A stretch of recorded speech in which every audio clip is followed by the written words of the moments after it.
Another story about Udal, the daughter of the Baal Shem Tov.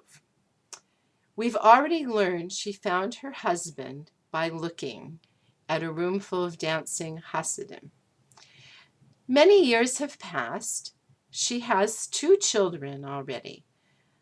But she goes to her father, the Baal Shem Tov, and says, Abba, my firstborn is a great scholar. He studies Torah, but I think he's going to be a hidden tzaddik. No one's going to really recognize his learning, and he isn't going to be a Rebbe like you. My daughter, I'm sure, has the Ruach HaKodesh, the Holy Spirit, upon her and will give birth to amazing children. But I have this feeling there's another child waiting to be born, but conception isn't happening. What should I do?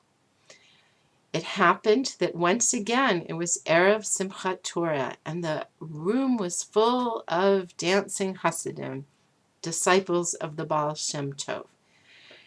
Her father said to her, very much like he said when she was looking for a husband, there's someone in this room who can give you a blessing that will allow your next child to be born. Once again, Udal scanned the room, not seeing anyone that really impressed her, until all of a sudden a young man was dancing with so much passion that his shoe flew off his foot and landed in her hand. She looked at the shoe and she knew this was the person. She looked a second time at the shoe and noticed it was really worn out. So she knew exactly what she had to do.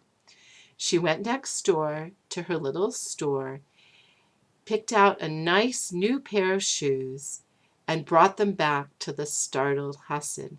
He was so poor he couldn't pay for the shoes. The only thing he could give her was a blessing.